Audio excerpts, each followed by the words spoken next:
Good afternoon. Phil Lindemann with your Krystal 93 News for Mountain Comfort Furnishings and Design.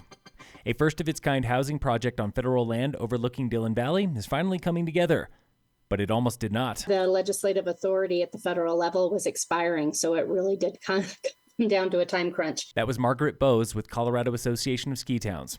She calls this one a big win for a big problem. It's very unique. It's going to be the first in the nation. It is the first of its kind, but not the last. The Forest Service wants another housing project on federal land near Steamboat Springs. Kroger and Albertsons have agreed to pause their Goliath grocery store merger while lawsuits are pending. The Colorado Attorney General leads an antitrust suit saying this merger cannot take place during harvest season. As part of that merger, Albertsons was looking to sell Safeway stores in Frisco and Vail. We've been reporting on speeding and its deadly impact on Colorado roads. It's been getting worse for 5 years now.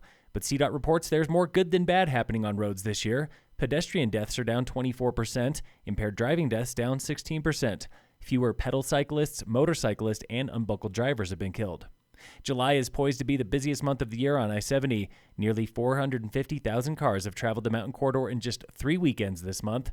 2 of 3 weekends have been the busiest of the entire year. One was in the top 10 busiest of all time. This weekend, you can expect up to 50,000 cars every day, 2,081 every hour. That is 600 more than your average day in May, when I-70 is the slowest. Local fire danger is high today in Summit County with no fire bans into the weekend. Wildfire haze has mostly faded away today. Air quality in Summit is back in the green after 4 days of elevated risk.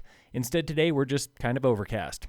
Thick and disruptive haze still persists over Idaho, parts of Montana, and most of North Dakota. The Chico fire in Northern California has tripled in size in just 2 days. It's now burning more than 164,000 acres. Authorities believe it was arson. In local entertainment news, on screen this weekend at the Eclipse in Breck is Twisters. It's a love story all caught up in a disaster movie where the meet cute is driving a pickup truck into a tornado. Twisters show at 4:30 and 7:15 nightly at the Eclipse in Breck.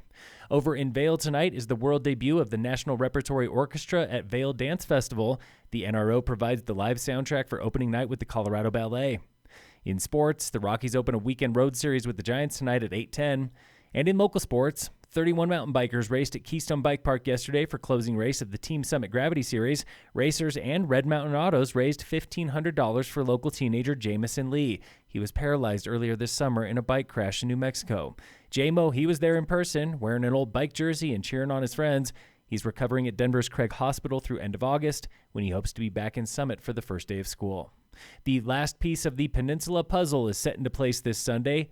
The Wonderland Trail opens in Frisco. Wonderland is kind of the last piece that pulls everything together from the north end of the peninsula up to the top. That was Frisco Trails manager Pete Swenson. It honestly started 6 years ago with the master development plan that the town did with the Forest Service. So these trails were conceptually laid out and approved some time ago. Find the Wonderland Trail on the northeast end of Crown Point Road. It's near the old Rockies Ride Trail. Phil Lindemann, Krystal 93 News.